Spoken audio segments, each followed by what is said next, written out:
Welcome, ladies and gentlemen. The motion for today's debate is: this House would put an upper age limit of 60 years old for individuals running for political office. Representing the proposition, we have the team from New Zealand, and on the opposition, we have the team from Scotland. From the proposition side, our speakers are: first speaker, Bruce; second speaker, Luca; third speaker, Clara; and reply speaker, Bruce.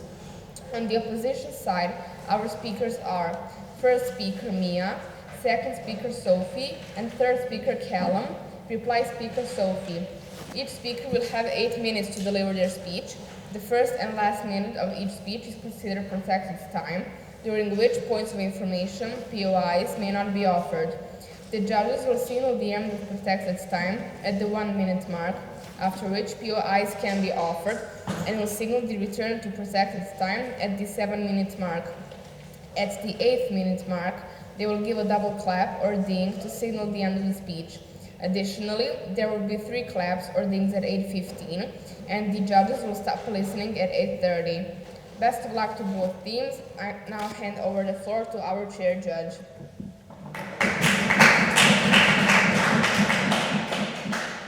Welcome everyone to the double Octofinals in Serbia WSDC 2024. Congratulations to both teams for a great game.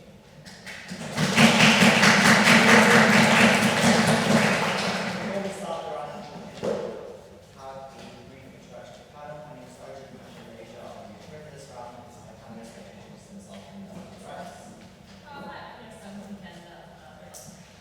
I'm Mark from Singapore. We like to teach. Great. Understand the rules apply. And no further questions. I'd like to invite one of our first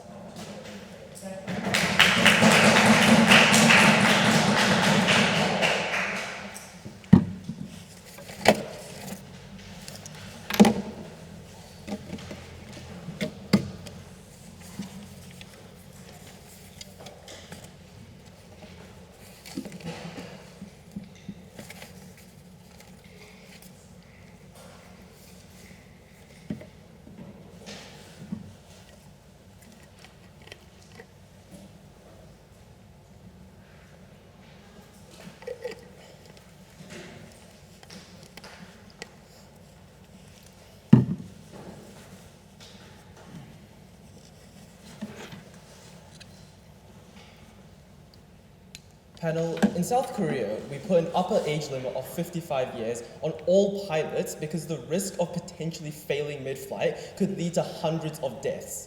When you are the president of a nation of hundreds of millions of individuals, this risk is so much worse. I'm very proud to propose. I'm going to do 3 things in this speech. First, why does the status quo heavily favor old people? Secondly, why old politicians pose a political risk? And then secondly, why elderly politicians harm political discourse. On the status quo then, the first thing I want to talk about is about how politicians get selected in the first place. Firstly, on candidate selection, usually this happens in 2 ways.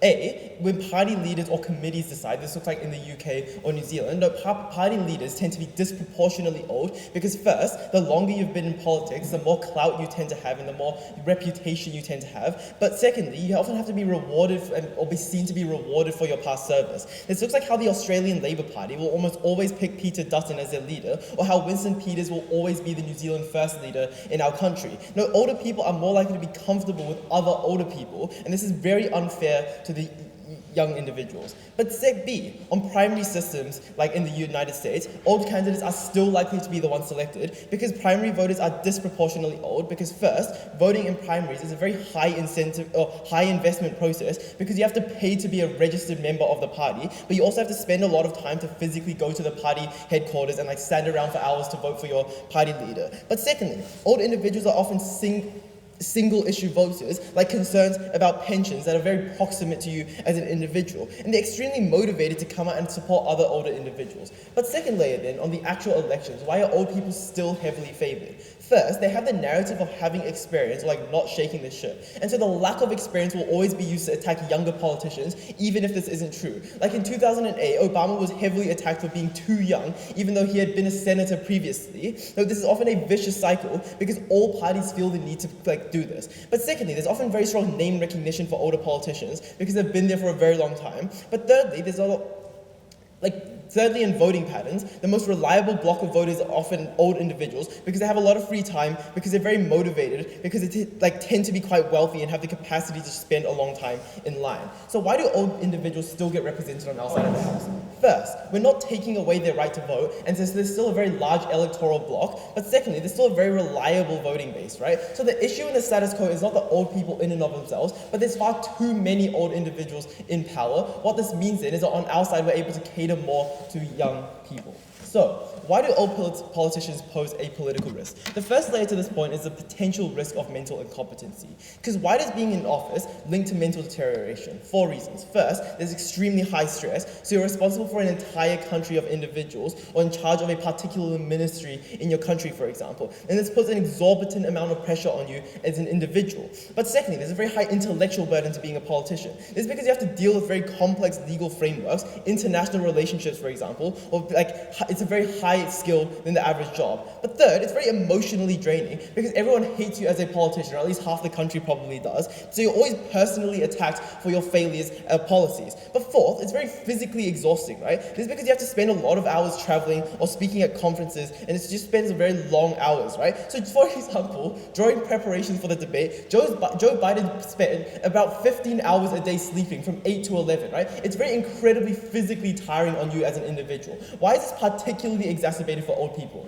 First, they've already deteriorated to a very large extent. They're just been slower as individuals, they tire more quickly, and they take longer to make more decisions, but their metabolism is also just incredibly slow, right? But secondly, there's increased stress factors have a multiplied effect, because if you try to run So maybe they try to run a countermodel on like political competency, but in many instances, they're actually fine when they enter office, but these extreme amounts of stress that put you in pressure, it actually make you even worse as you go along. So even if you do run a comparative of like political competency tests, they're not likely to work. Second layer then is how there is a lack of internal accountability within these parties, because no one challenges these older politicians, because firstly, there is a perception that they are more electable for stability, because these internal politicians, as we proved to you in setup, often have a lot of status quo bias. But secondly, in many cases, these politicians are the one who gave you a job in the first place. They don't want to challenge you because they either feel a debt to you or they don't want to lose their job. This looks like how Mitch McConnell will always be the leader of GOP, or at least for a very long time. That's why it's unlikely to change. What are the outcomes at this point then? At the lowest level, there's a very big time trade-off to having very old politicians in party. This is because it takes longer to file or like a report draft or a bill, but you spend less time doing your job overall because you need to spend more time napping just because you're older, right? No, there's really, this is very reasonable because you spend a lot of time doing other things like caring for your health. This looks like needing to go see a Parkinson's expert, for example, because you're worried about your health. But also more of your job is just delegated out to advisors or bureaucrats. No, this is a principal harm to democracy, because if your elected official is not the one actually doing the job and representing you, it's very harmful on that front, right? But on the higher level, you're just more likely to make mistakes in general. This looks like calling Zelensky Putin by accident, but no, this can often be far more pernicious and far more destructive when you are in charge of the country's nuclear program, for example, because the stakes are really high when you have to deal with international presidents in the stage. But third, you can often be removed from politics because of your age, either because you literally die or you get incredibly sick, or you just get removed by the rest of your party. And this is a huge disaster for politics, because there's an extreme disruption to the political process, because it now halts policy and it halts decision making when you now need to spend a lot of time selecting a new politician. And now the person elected isn't always the person who's in power, which means people often feel far more disenfranchised by the state. Before I move on, I'll take a point. Let's trust across the UK economy. Why does youth automatically mean good politicians? Look, we don't think youth automatically means good politicians, but we explain to you why when you're older, you're more likely to be entrenched in your systems. So if Liz Truss were older, it would be far more difficult for her to be removed from her position. So, why do elderly politicians harm political discourse then? Note then, 4 reasons. First, age is the lowest hanging fruit to critique because it's very visible and easy to criticize in a manner instead of your political stance, right? So A, it becomes a huge media issue. For example, Dianne Feinstein's stroke in the Senate But B, it's often weaponized by your opposition, like Donald Trump always calling Joe Biden Sleepy Joe. But C, you have to spend a lot of time defending your own age. And this looks like how the Democrat Party puts up interviews just to make Joe Biden seem more youthful. This is a huge cost for your party. This has 2 harms. First, you crowd out more relevant political discussion because it's far more interesting and scandalous to just talk about your politician's age. But secondly, you waste a lot of time doing interviews and spending a lot of money trying to prove your youth that could be used instead to prove your policies. So secondly then, young people who are already less likely to vote as they don't have established voting patterns often view these politics as less proximate to them because of politicians' age. So when you see Joe Biden tripping over his feet on stage and trailing off mid-sentence, you probably don't think he's going to pass legislation that will help you. But even if they appear competent, you're so unlikely to relate to their policy platform. This looks like how Winston Peters only talks about retirement age in New Zealand. But third, we often get less new candidates when people stay in politics for a very long time. This means that A, you're more likely to vote for familiar faces, but B, there's less challenges because you don't think you're likely to win. This is very bad because new candidates often need to generate a lot of discussion about their policies because they have no other opportunity. What this means then is that on the comparative, we're more likely to care about individual policies. What this means then is that it's firstly going to be more young individuals caring about politics in the first place, but secondly, the campaigns are actually focused on what actually matters in politics, insofar as democracy is about policies that help individuals and very hard to promote.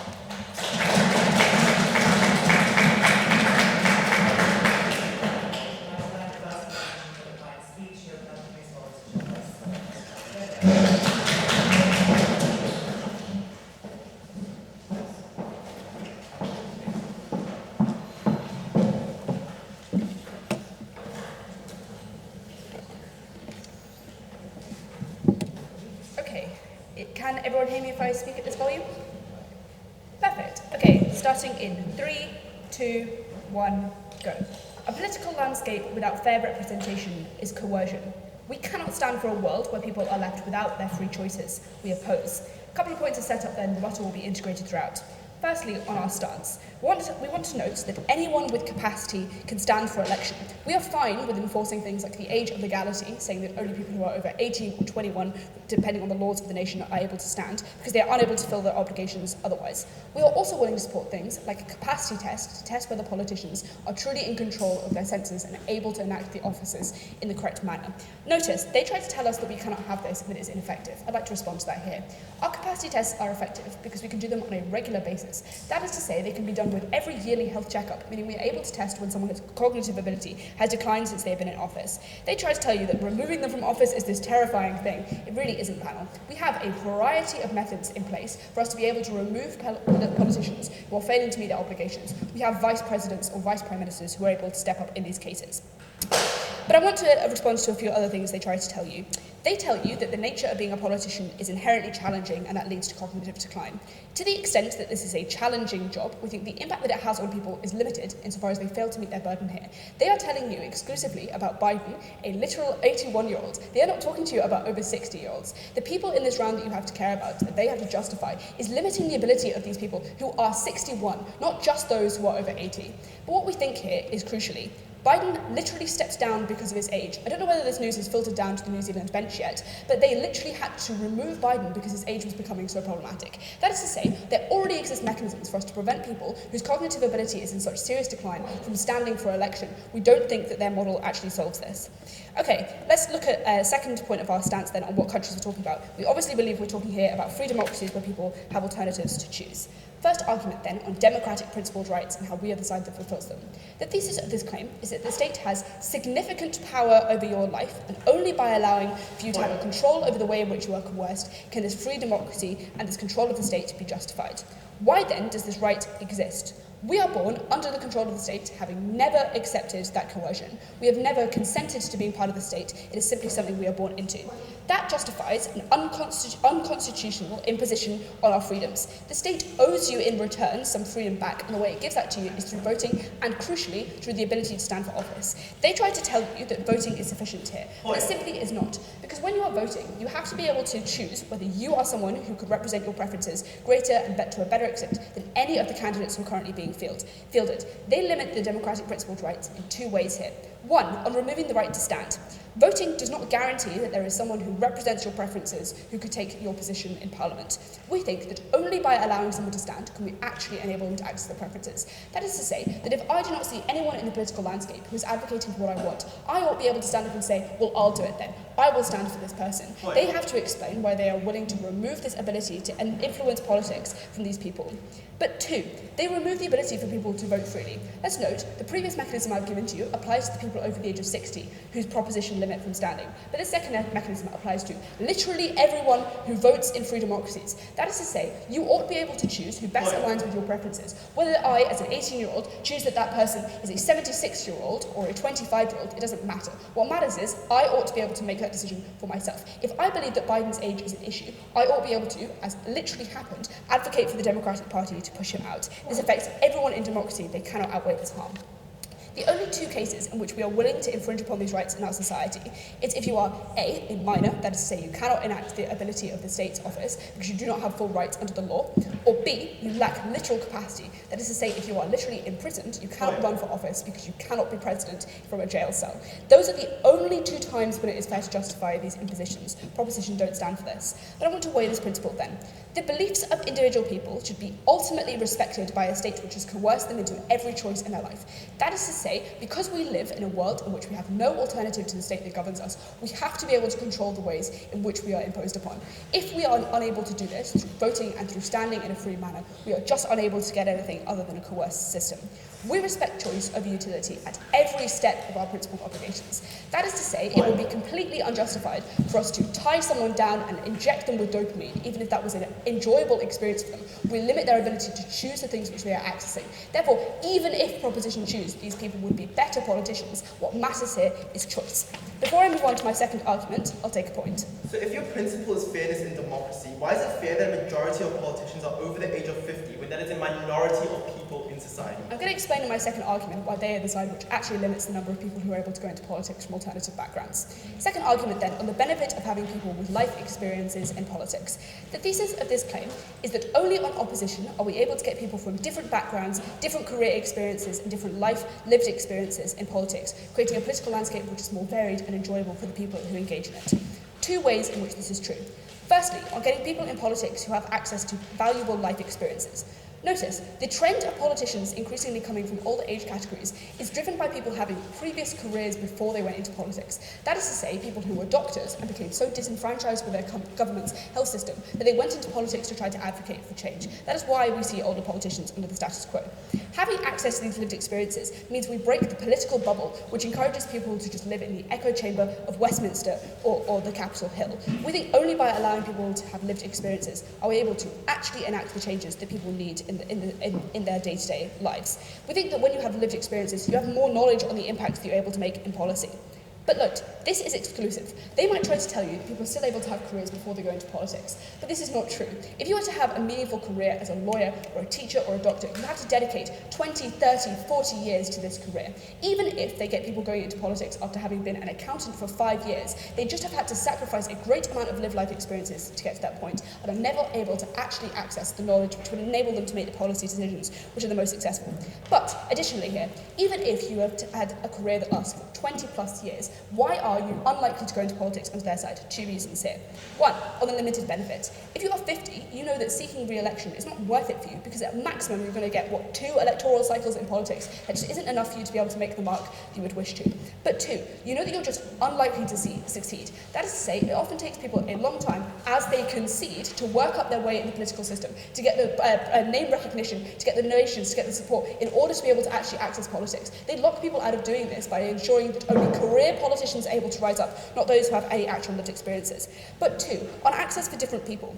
When you are young, under their side, and you know you have to enter politics at this age, this means you have to come from a particular background. You need money to enter into politics for 3 reasons. 1, you need to be able to donate to your campaign to fund it. 2, you need to have living costs for yourself to be able to survive during that campaign. And 3, you need to come from a privileged background to have the connections you need to succeed. Do you know what this means? It means that under their side, no young people are ever able to rise up, because they are just unable to get the knowledge and the know-how that they need in order to access the money and the funding and the name recognition to actually succeed in politics. This is us flipping their point on youth representation, because we tell you that you're unable to get youth in politics when they know that they are unable to do the things which are a prerequisite to them being able to access success. The only way that working class politicians were able to rise up is because they had time to gain money and the reputation. That is to say, Elizabeth Warren and Bernie Sanders were able to do things before they went into politics. That's how they were able to maintain their progressive ideology. The impacts of this are twofold. 1, we get more varied politics, which gives better choices for the individuals who are engaged engaging with it. That means we have more people, say, from science backgrounds than just those from social subjects. But 2, we just get greater voter engagement. That is to say, people who see they have more choices are more willing to engage. Young people who see that young people are able to enter into it are just more willing to engage. Under their side, the alternative is career politicians, people with no experience, people who come from a privileged background, because we're the side that stands for true democracy and true representation we are so proud to oppose.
The problem with Ock's claim that the only way to get people from minority and underprivileged backgrounds into politics is when they are old is that it doesn't engage with all of the reasons that we gave you at Bruce as to why people with privilege are always empowered, are always put above those without it. That is why, even when you have the ability to have old people in politics, there just simply isn't that representation of minorities that you talk about. The way that we do get that representation is by making room for more young voters. We already told you about why that was important, but also to note that the fact is young voters are the ones that are much more likely to be voting people in from underprivileged backgrounds anyway, because they're the ones who care more about progressive policy, because they're the ones who are more likely to understand that it is important to have representation of minority issues in politics. That's why that is the way that we get more diversity.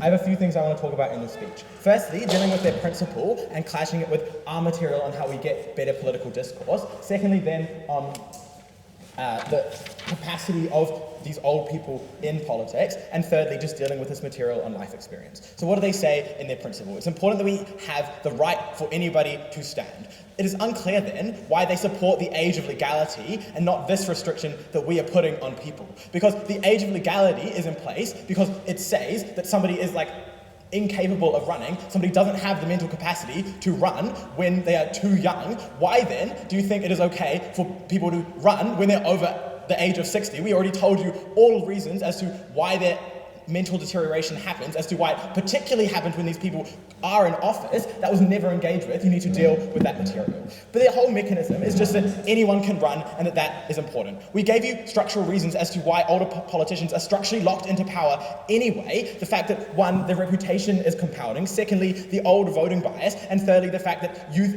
are easily attacked for being incapable of working in politics. That means young people are the ones locked out of democracy in the status quo, not old people. That is the principle that you should care about. The other layer to their principle is that you should be able to choose as a voter who you vote for. Now, I have two major responses here. Firstly, is that it doesn't engage with our second point around making an informed decision. We think as a voter, it is not important for you to just turn up and decide who you want to vote for. Look, if somebody turned up to the voting booth and knew nothing about any of the candidates, do you really think their right to choose which name they think sounds the best is important here? We think what's most important is that they make an informed decision based on knowing things about these politicians. We explain why the discourse that happens under their side of the house means that you cloud out the actual important things about these people's policy. The fact that age is the lowest hanging fruit to critique because A, it becomes a huge media issue, but B, it's weaponized by your opposition. C, you have to spend a lot of time defending your age to your party constituents, which means you can't spend that time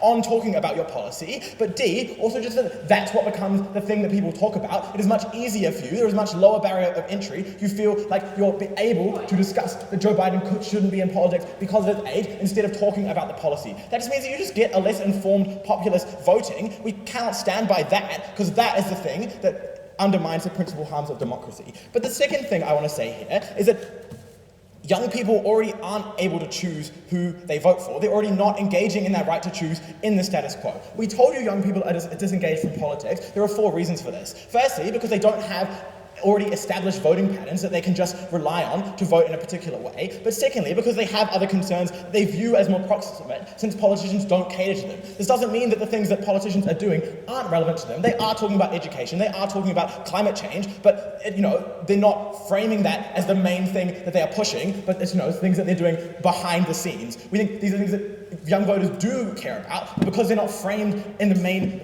frame of mind of what these politicians are campaigning for, they get disengaged. But thirdly, because young people aren't taught enough about politics and voting processes in schools, it makes them disengaged from these systems. But fourthly, we already gave you reasons as to why they're undermined for being young. This looks like not being listened to in family discussions. It looks like being told that your ideas are naive. They internalize this feeling of incompetence and feel like there's no point in me going out to vote. These are the people that are disengaged in the status quo. These are the people that undermine the principle that everyone should have the right to choose who get put in power, and these are the people that we make room for on our side of the house. Look, the impacts of more young voter turnout is not just that we get a better fulfillment of this principle of democracy.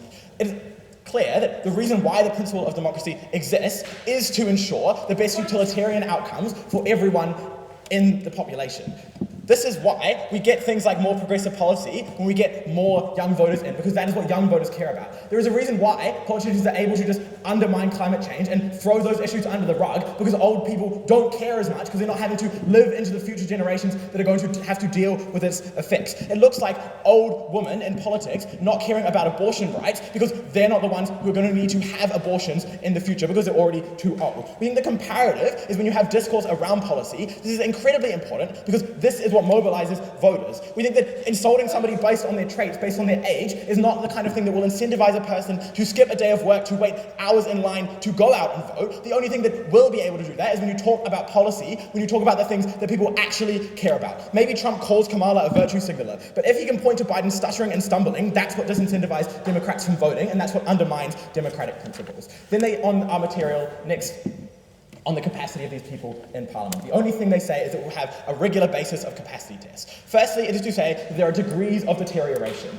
One slip-up can be really harmful for your politics. When Joe Biden calls the president of Ukraine Putin, that's really bad and turns away a lot of voters. But we don't think that's the kind of thing that would signal you as unfit for politics in these capacity tests. Just because you're taking a bit longer time to do things doesn't mean you're necessarily going to be flagged as unfit for politics, but it does mean that the things that you are doing in politics aren't as good as they should be. It does mean that you're taking a longer time to push through important policy. But secondly, we explained why there is a problem with removing people from power when these capacity tests claim that they are now unfit. Because A, it disrupts policy and systems in the interim when you have to find a new person, when that person can no longer go to the meetings. But B, because it is principally undemocratic, when the person that was elected into power is now removed and somebody else stands in that was never voted in. But C, because you get a lack of public trust in the system when you are showing that, look, we have put somebody into power who's now unfit. It's much better that we enforce the restriction before that person ever gets into power in the first place, so we remove this kind of lack of public trust that leads to voter disengagement. Yes, I'll take it. Attacks on aim perspective.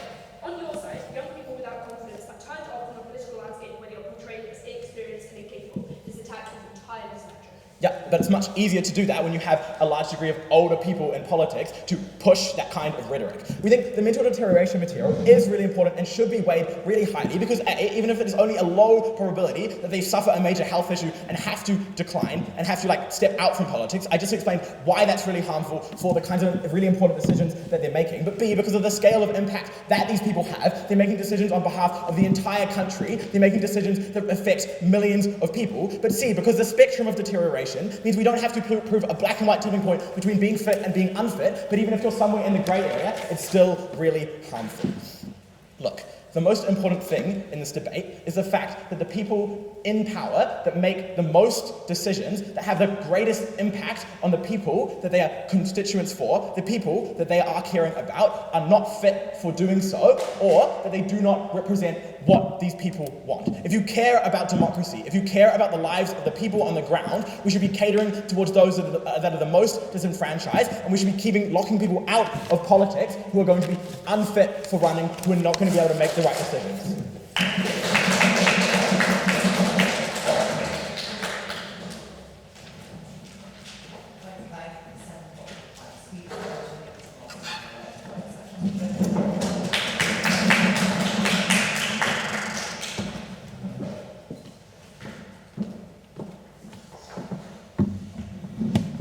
Would it be okay if I moved this stand so I could use the table? Thank you.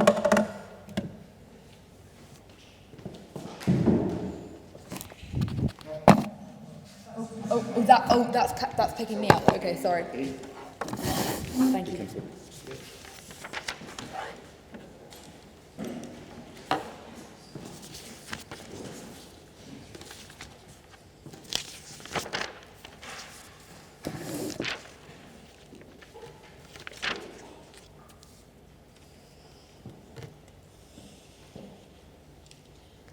Okay, ready to go?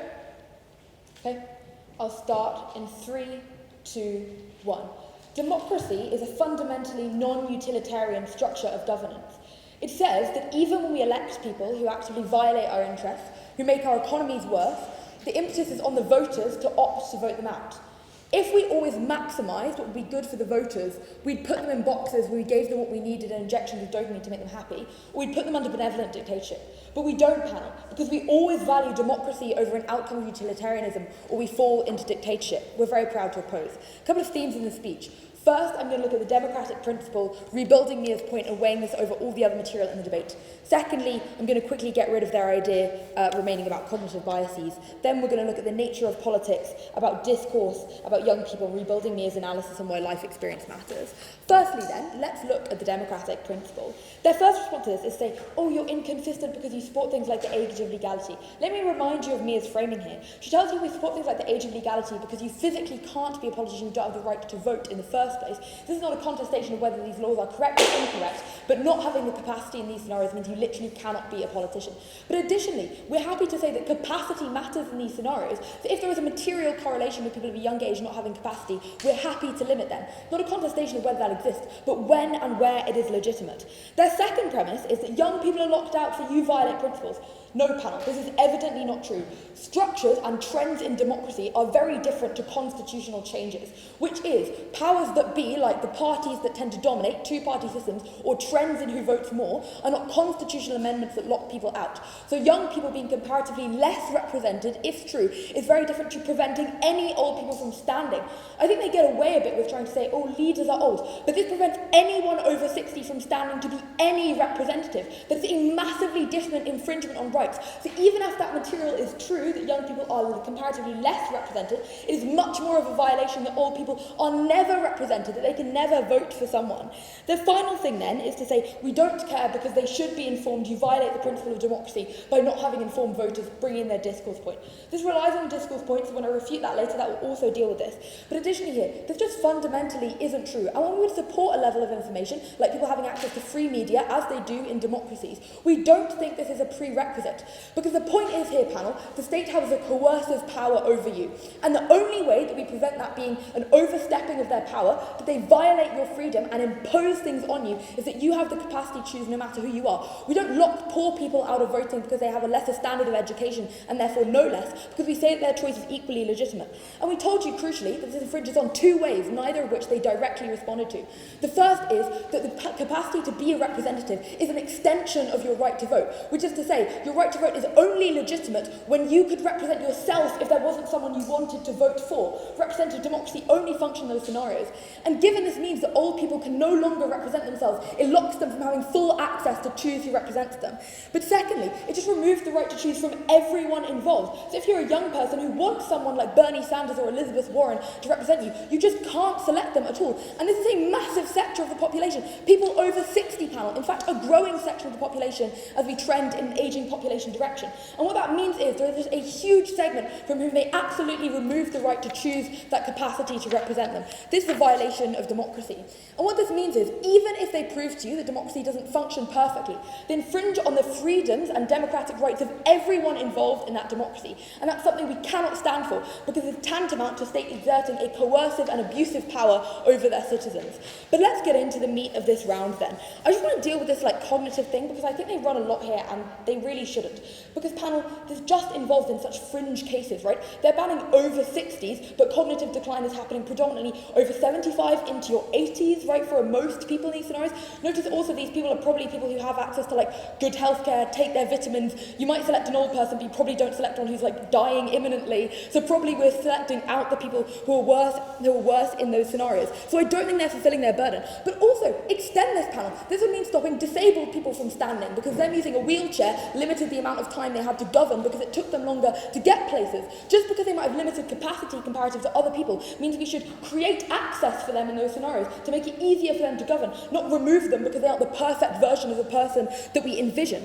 And crucially here, we're just happy to say in our worst case scenarios we have to remove these people sometimes if our cognitive test mechanisms, which we think are very effective, sometimes fail. Because we think this would happen about as often as someone, a 40-year-old would have a heart attack in office, or about as often as someone would just have an emotional break as a 40-year-old under this pressure and have to leave. So that's pretty symmetric. So I don't think third should run with this. Let's move on then though and talk about what we think discourse looks like in these scenarios. I think their big push here is that politics is dominated by elderly people. I'm going to take them at their very best and say elderly people tend to be the people in highest positions of power. Why are young people still catered to? So what this does, panel, is even if they prove to you that leaders tend to be elderly, there are still policies which cater to young people, and that is very useful. And obviously there are still some young representatives, as we see under the status quo.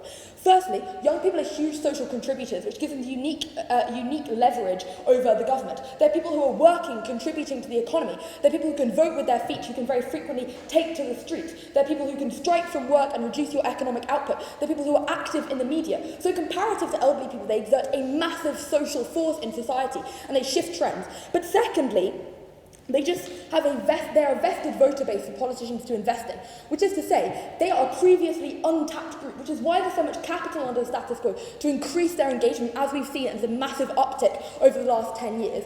And this is simply because if you can lock people in at 20, that's a massively useful voter base to you, because they can vote for you for many, many elections to come. If you hemorrhage some voters at 75, ultimately that unfortunately might just stop affecting you after 5 or 10 years, and ultimately then politicians opt to then focus on young people. So even at best, we think this is likely to still mean that we get representation for young people. But let's contest that young people tend to be just completely locked out. Why do we think people are selected for leadership positions when they're older?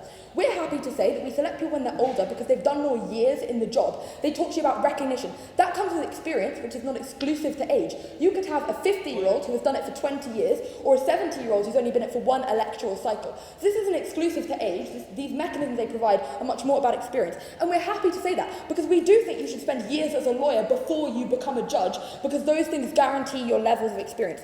But additionally, notice here, right?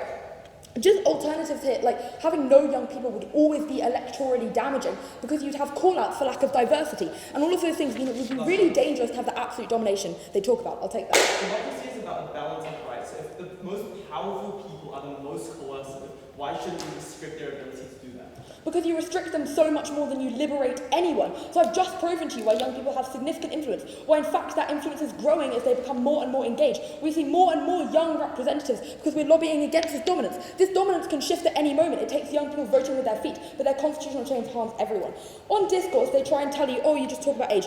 This is a symptom of identity politics. They literally gave the example of Obama attacked for being young. This happens whoever you are. You're attacked for the job you did before you went into politics. You're attacked for your age. You're attacked for other aspects of your identity. This is just not exclusive to age. It's part of identity politics, and it happens to everyone. Therefore, we don't think this disillusionment happens. What you do to politics is turn away the people who have the life experience to make it meaningful. Because you simply can't have a career and then go into politics if you're going to exclude when you're 60. So you're a 50-year-old doctor and you're only in for one electoral cycle. You can't make a change to the health system that you saw crumbling behind you.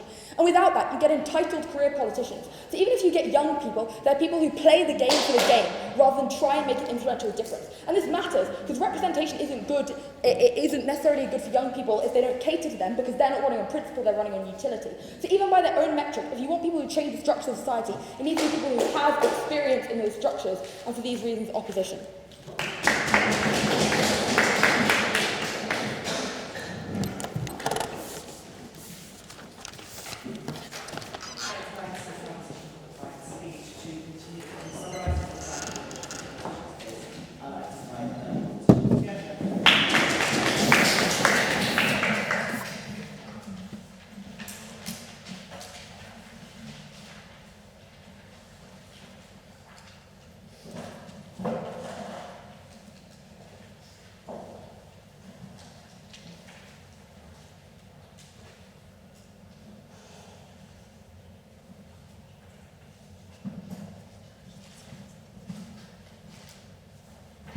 Was it said nobody moved?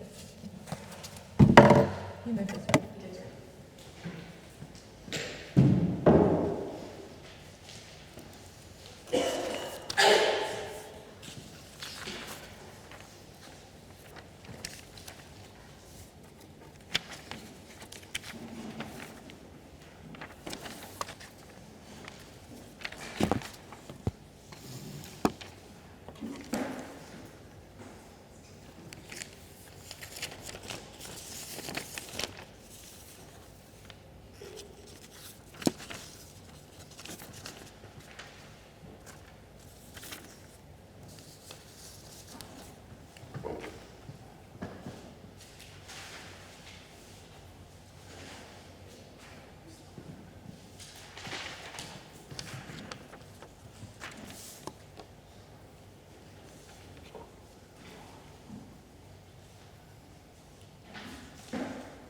It is pretty unstrategic for Opt to spend 8 minutes on a principle they themselves are willing to violate. Because maybe it is true that there are some people over the age of 60 who would make good politicians. There are probably also some 17-year-olds who would make good politicians, yet we don't allow them to stand because we view the risk to be high. 3 things to do in my speech. Firstly, on response to the principle. Secondly, then I'm going to talk about how elections work and who gets the most representative politics. And then lastly, I'm going to talk about risk and quality of politicians. Firstly, on the principle.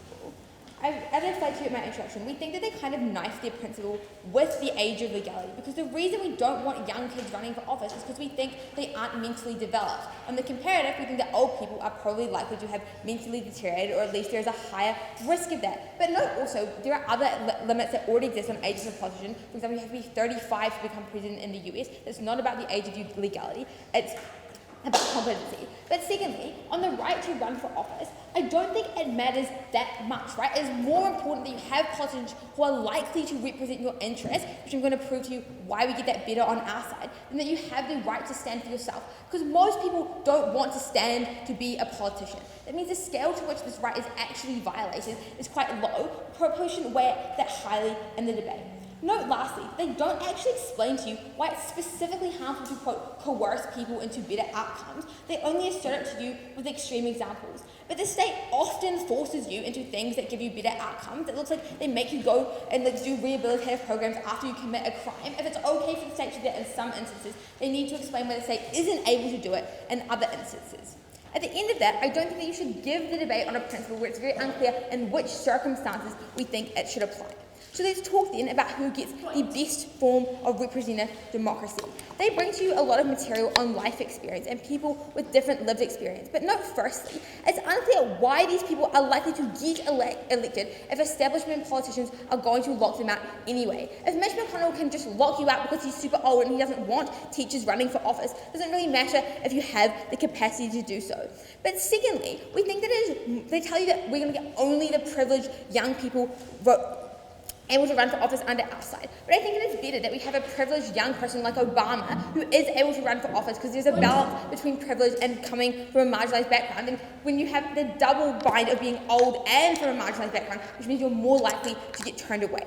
Thirdly, though, they tell you that seeking re-election isn't going to be beneficial for you if you have limited time in office, so you lock people out of politics who could make really good changes. 3 things to note here though. Firstly, 1 or 2 terms is a lot of time, and in fact there probably are just term limits anyway, so if you can only be in politics for 8 years, it's probably fine. But secondly, we think people who are already willing to make a lot of sacrifices to be a politician are likely to want to make this trade-off, even if their career doesn't last very long. Thirdly, though, we think it is good if some people only have a short time in office. If there's a deadline for how long you can spend in office, you are more incentivized to make good and lasting policy. If I know I'm going to get turfed when I turn 60, it doesn't matter if I pass a controversial healthcare reform, because people can't get rid of me. We think that's a good benefit insofar as you can pass more sweeping change, more progressive policy, and it's likely to be progressive given that we're going to attract more young voters. No, lastly, they just kind of assert to you that young voters have an increasing amount of power because they're, quote, previously untapped group. It's unclear why this is true. We don't see this happening in the status quo. If young people are so powerful, why are all of the big powerful politicians literally 80? But secondly, we think that young people are a group that have more disparate interests. It's unclear how you cater to them exactly. On the comparative, it's pretty clear what old people want, right? Things like rights around retirement. That means there are much stronger electoral incentives to cater to such a reliable voting bloc and one that has such established patterns of representation. What that means is we think you're likely to cater to the elderly on either side. Where you get more diverse politicians is when you cater to young people, and you are uniquely able to do that when you make elections seem like they're about policy and not about age. I'll take a point before I move on. Bernie Sanders and Elizabeth Warren are old politicians who are able to counter to the needs of younger people. Your metric on why older people can't help those who are younger than them is completely insufficient. It doesn't matter if some old politicians can cater to the interests of young people. The general perception is that that isn't the case. What that means is when you only see old politicians and you don't really care to read Bernie Sanders' party manifesto, you probably just don't. You probably get turned off from politics. I think at the end of this, it is more likely that we get representative politics under our side when you put a damper on the chokehold that old people have over these institutions of power.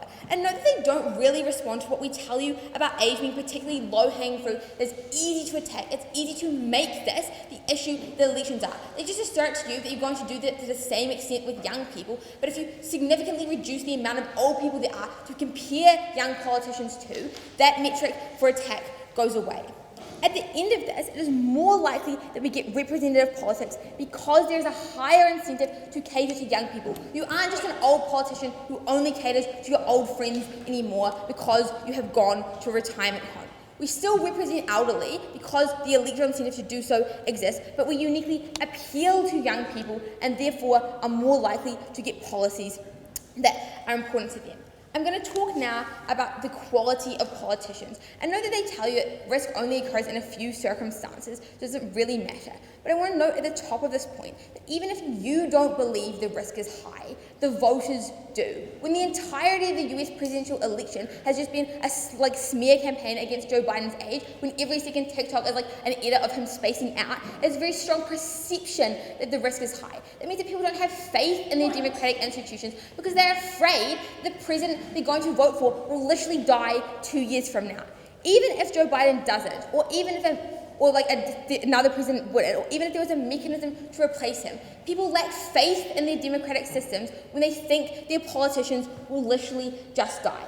They tell you that mechanisms for removal exist, but these are uniquely extremely pernicious because you can point to a competency test against Donald Trump and say that's just the Democrats trying to lock him out of office. That's when you make elections just about age. That is incredibly bad because you politicize age and nothing else. You structurally lock people out from talking about important policy issues because age is so much easier to attack. Note the example that they give you of Joe Biden stepping down of his own volition isn't an electoral mechanism for removal. He just decided to move on, right? If he had stayed, he would have just stayed and we would have been stuck with that president for another 4 years. But we told you also, if they care so much about democracy, we would prefer that you always have a politician that you have elected, even if your choice for who to elect was restricted, and that in some instances you are likely to end up with a prime minister, with a local representative that you didn't elect because somebody died in office. I think the important thing to note about risk is that the stakes are very high here, right? We're talking about a president who could make a foreign policy decision go badly because he offends a delegate. But we're also talking about your local representative who spends so much time visiting the doctor that he can't spend time out on the streets talking to his constituents. That's uniquely pernicious, even if it occurs in only 5% of circumstances, because people deserve to have politicians who are competent enough to represent them. Two things to judge this debate on then. Firstly, who represents the broadest amount of people the best? If the elderly are always represented, we should make the trade-off to represent the others. But secondly, on who gets the best politicians. And we remove such a high element of risk. We remove such a high element of shifting focus away from real politics. We are uniquely able to get that.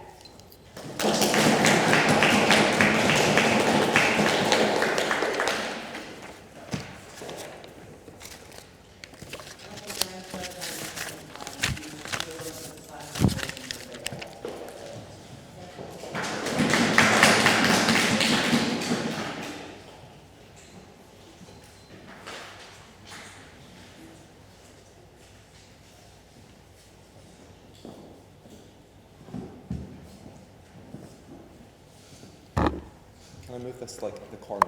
Is that okay? The microphone thing. Just like there? Cool.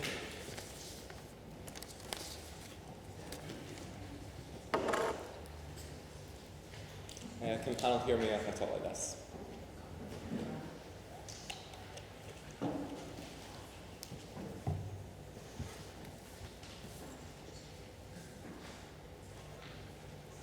Starting in 3, 2, 1.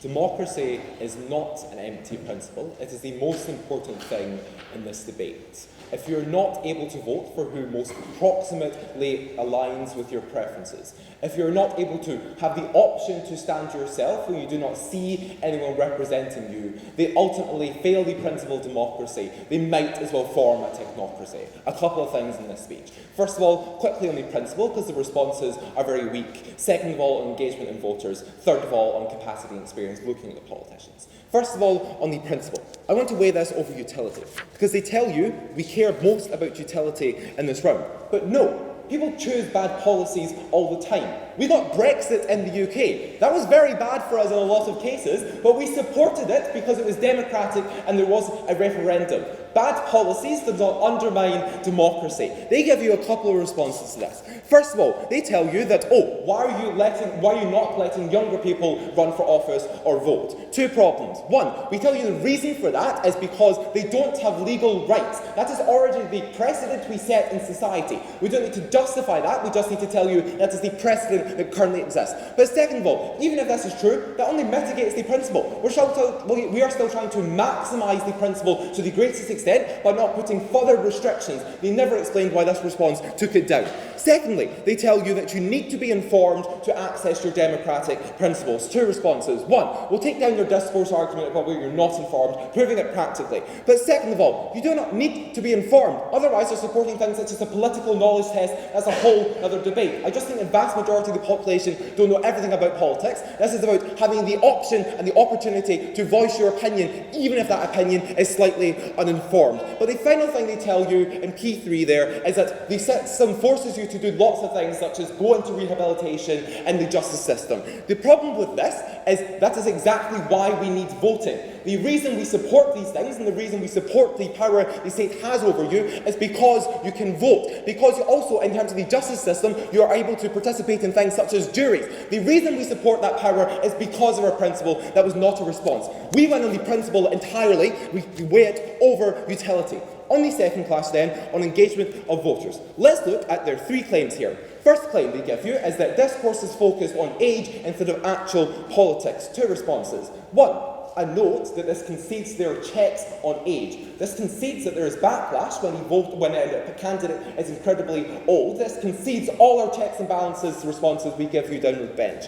But second of all, the media that is dedicated to to memes, to popular ideas, to not politics and not actually discourse, but entertainment is going to do these sorts of things under either side of the house. That is to say, they're not focusing on Kamala Harris's age, but rather phrases such as, you just fell out of a coconut tree. They do funny things under either side of the house because the incentives still exist. They're trying to entertain you, whether that is age or whether that is because you made a stupid phrase that is symmetric. Second thing they tell you is that they're able to get newer candidates and more progressive candidates. 3 responses. First of all, our case explains why you're likely to get more career politicians under their side of the house. You just enter at a younger age and stay. Therefore, you don't get new candidates. Second of all, I don't know why younger candidates are inherently progressive. If you read our team bios, we've got a young Tory right over there. I don't understand why youth means progressive. But third of all, just on likelihood. I think when we're able to prove that we get more discourse, but also on our case on experience, why we're able to prove we get more people caring about local issues,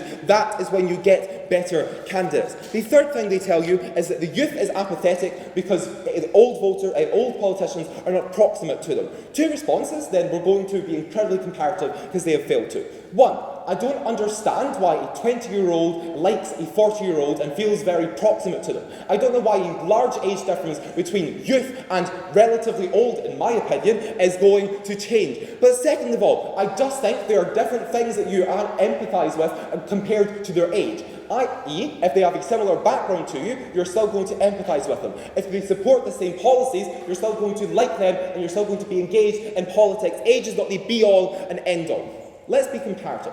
We're going to explain why the youth has far more engagement under either side of the house, and therefore we need to cater towards the old to simply level out the engagement and apathy playing field. 3 layers. 1, there's a greater incentive for the youth to vote. A, they're less disillusioned because they've not participated in politics for the same amount of time. If you're 60 or 70 and you've seen the same government and the same policies for the past 40 years, that is when you're more disillusioned. B, they're more invested in the future because it affects them. And C, we tell you that politicians are more likely to target younger voters because they have future returns. If you secure a long-term voter, that is better for you, but also they're just able to influence their kids. Older people, the kids have already left, they cannot influence them. Second layer, there are other incentives, aside from electoral ones, that politicians have to cater towards the youth. They are simply your workforce and the ones producing your families. You need them to create a perfect country, therefore even if not electorally, there are still other incentives. Thirdly, we tell you there are other mechanisms as to how young people can engage that older people cannot. A, younger people can strike because they're in jobs, older people cannot. B, younger people can protest, older people cannot because they have to have walking sticks. And C, they're inherently younger people are inherently online, whereas older people barely know how to use technology. Younger people are more able to participate in discourse. What this means is we're able to wash out the engagement claim by telling you we need to cater towards older people to level the playing field. The response they give you in P3 is that it's difficult to cater to younger groups because they are very disparate. The problem is, no. Progressive policies and what sort of politics you support is different for every single voter. But there are broad generalisations, i.e. you support labour laws if you're in work, you support family benefits if you're a young person that's a family, you support pensions if you're an old person. There are broad categories that you can cater towards. What this means is we're able to prove that we get engaged. But even if there is a trade-off between engaging young people and engaging old people, I would much rather engage older people because they are entirely reliant on the state. If you do not work and are reliant on the state for your pension, if you are likely to experience health issues and you're reliant on the state far more than a younger person, these people are far more vulnerable and therefore we should prioritise them. What that means is we prove to you why we get greater engagement, but also why we should care about older people even if there is a trade-off. On the final clash, on looking at the politicians, the claim proposition given here is that there are many risks associated with being old and therefore we should not put them into power because there is a large risk. 1, there are multiple ways in which we mitigate this. We tell you there are cognitive tests, they tell you, oh, this does not actually help you and you're not actually able to find out cognitive problems.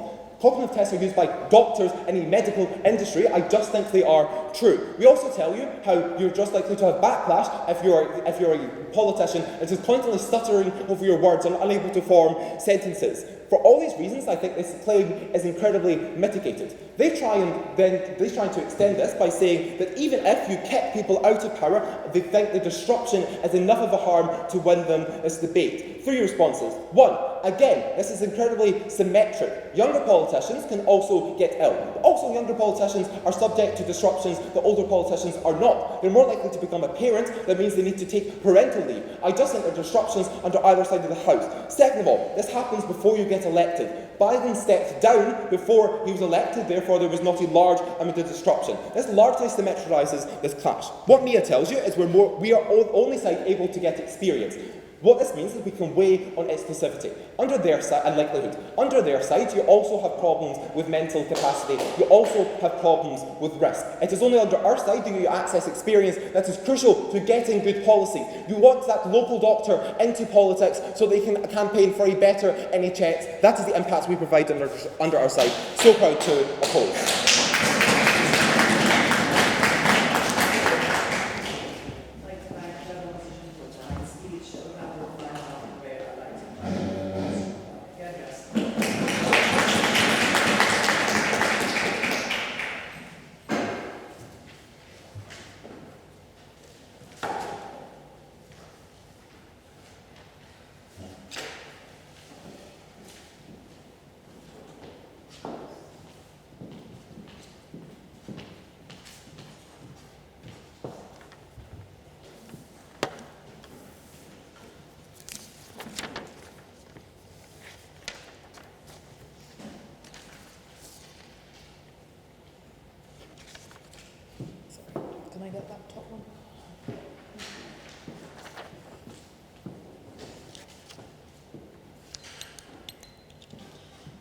Okay, can everyone hear me? Good to go? Okay. I think Team New Zealand have a bit of a case of Bidenitis, because that's the only name that ever seems to come out of their mouth. And sure, this is a bad system, and I'm not here to defend the functioning of American democracy perfectly, but I am here to defend every American's right to choose whoever they see fit. And like it or not, Biden was chosen. And like it or not, people over the age of 60 are chosen, and people at the age of 55 are chosen. And that is the free will of the people. A couple of themes in this round. First, I'm going to look at the democratic principle. Secondly, I'm going to look at what good politicians look like in representation. Finally, I'll deal with cognitive risk. Firstly then, on the democratic principle. Every day, the democracies we discuss in this round choose choice over utility. The reason for this weighing that we've given you in our case is twofold. First, without democratic freedom, the state is an abusive force.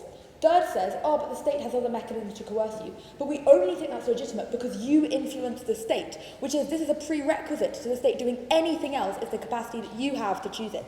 But second, don't let them fool you, panel. Utility is not an objective metric. It is not for us here, privileged debaters, with the biases that we have, to decide what is right or wrong for people. Utility is what we make it, and voters vote on different utilitarian issues.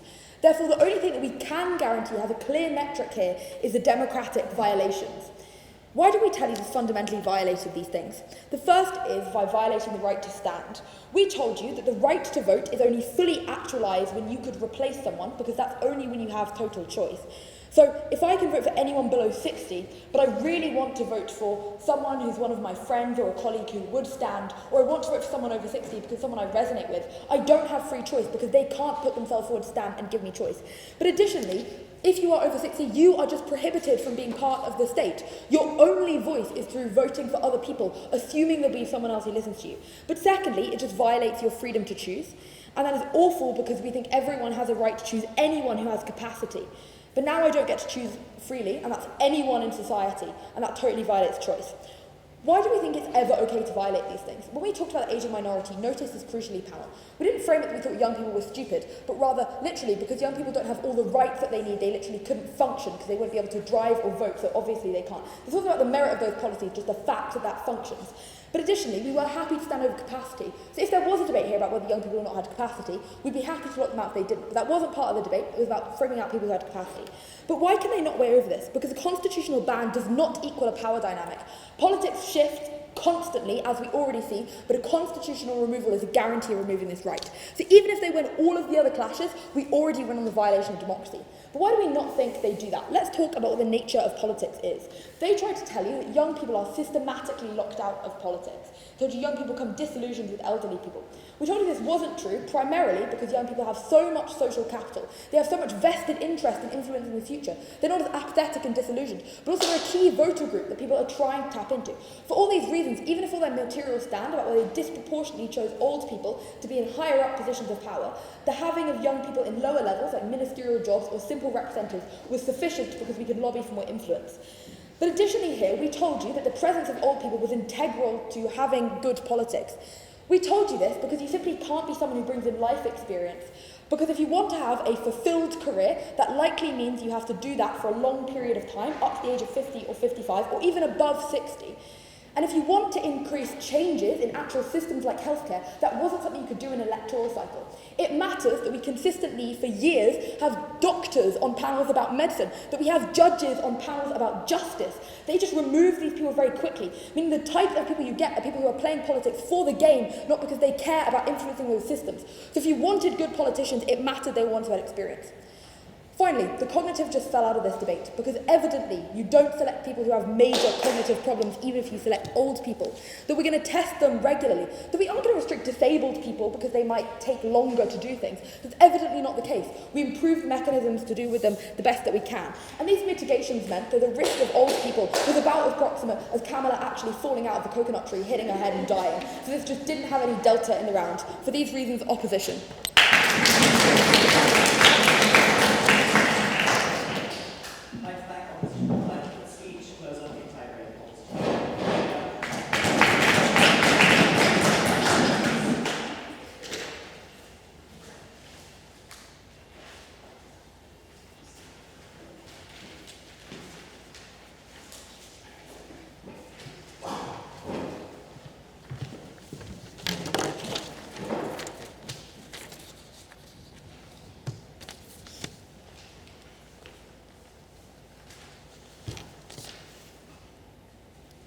State coercion doesn't exist in a vacuum. It is formed and proliferated throughout elected officials.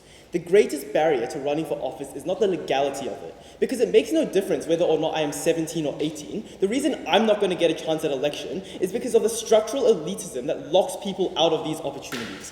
I'm going to talk about two things in this debate. Firstly, I want to talk about this principle of democratic representation, and note this ties into the practical outcomes about people's engagement with politics. The first layer on this principle is about the demographic of individuals who are able to run for office in the first place. Because we gave you structural reasons why old people are entrenched into power. First, there's status quo bias within these parties. Secondly, their reputation compounds as you get older. Third, the youth is attacked by these old individuals. The only responses we got from Team Scotland was that young voters will care about young politicians and hence have this power to vote in young individuals. But notice that this only attacks the bottom layers of democracy and doesn't engage with the top level on who was even on the ballot in the first place. Because Biden and Rishi Sunak were not selected by the voters directly. They were selected by the old entrenched delegates in the DNC and the Conservative Party. As long as we prove to you that there were structural reasons why the elderly would be entrenched in these parties, their principle on democracy could never stand. But the second layer under this then is about the risk of needing to swap politicians in the future. Because even if you are able to swap out politicians who are incapable with the screening they tell you, what we told you is that is also an affront to democratic principles. Because you don't vote in the incumbent politicians who now replace them, which means that they're not the individuals who actually represent your views. If they care about this principle of democracy, we give it to the most people. Because the oldest individuals are the ones with the most power in society in the status quo. By changing that, this coercion is replaced and put into the hands of the younger individuals who are currently the most disenfranchised. Okay, how does this improve people's engagement with politics? Because their only push was a lack of career politicians that now exist on their side of the house. But no, it's unclear why that was exclusive, right? Career politicians can still exist on their side of the house. It's just empirically what we see. Like Mitch McConnell in the United States, they are career politicians that live there for a very long time, and they do that job for a very long time. But what did we tell you then?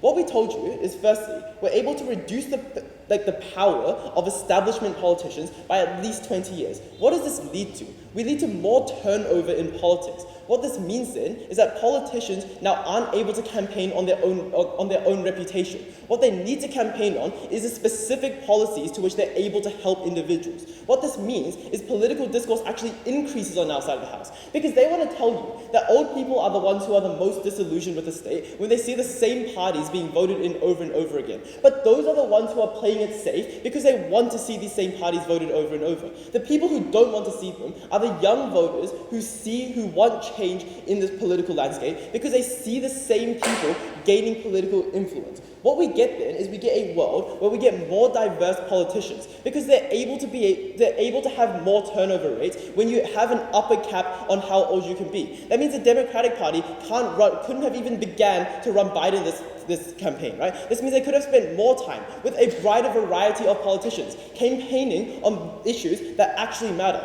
But notice also, we told you that age becomes a very specific point that crowds out all other forms of discourse. That means that these younger voters don't want to vote in the first place, because it's not that they want to vote against old politicians. What changes is that they see these old politicians as their only options, so they don't want to engage with the political system at all. The comparative is one where we have a world where politicians need to campaign on specific policies. We explain to you why to no response. What this means then is we're actually able to get far better discourse. At the end of this, we think democracy in the status quo favors the most powerful structurally, and those tend to be the oldest individuals. By reducing that, we put power into the most disadvantaged, and we improve the systems of democracy because people now actually need to campaign on issues that matter to the voters.